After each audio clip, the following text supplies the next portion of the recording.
Okay, this screencast is going to help you uh, name multiple files, and actually it helps pretty much with producers, especially if you've been collecting files over the years, sounds over the years, and they're all over the place, and you just want to put them together and organize them in a nice, neat fashion. I use Automator inside of it's built inside of the OS 10 platform of Mac, and if let me give you an example. It's probably the best way to let you see what it does. Um, let's say here's some sounds that I've accumulated over the years, and this is just some of them. I don't know. I'm probably near 100,000 sounds right now, but uh, let's go with the hi-hats. And if you look in this folder here, you'll see their name and all kind of things here.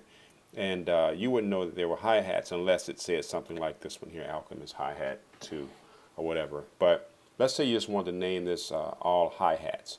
It would be nice if you could just simply click this and then select all of them and then drag it to something that will name these to something called hi-hats.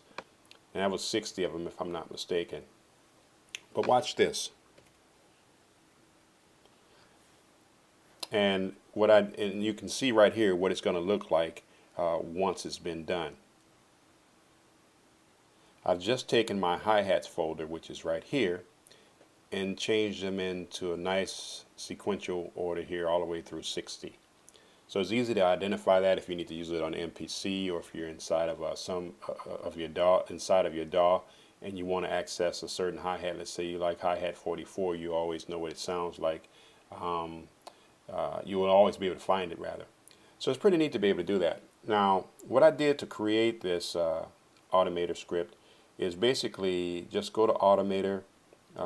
You can actually get it from your applications folder. I have it down here on my dock. And then you click on Workflow, then choose. And then you're going to get this screen here. I went to Files and Folders. And you can actually do it with folders too, but I did it with my files. And then I rename Finder Items is what I picked. And then just drag it over here. And then put Don't Add here. And then I just changed this. I changed this right here to make sequential. Use a new name, because what you want it to do is when it pops up, you want to be able to name, like you saw me name it on that example, hi-hats. You want to be able to do that. I'm going to show you how you're able to do that in a second. But select new name.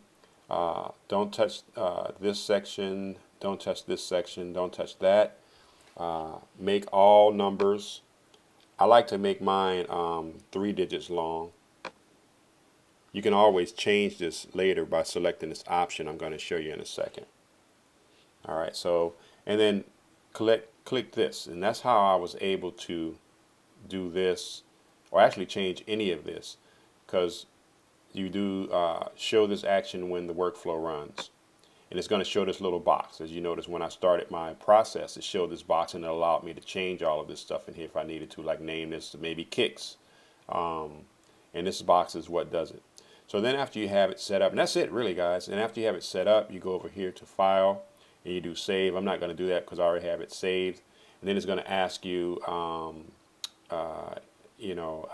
workflow or application in the file type. Then you go ahead and select application, and then you save it to wherever you want, your desktop or to another folder or whatever.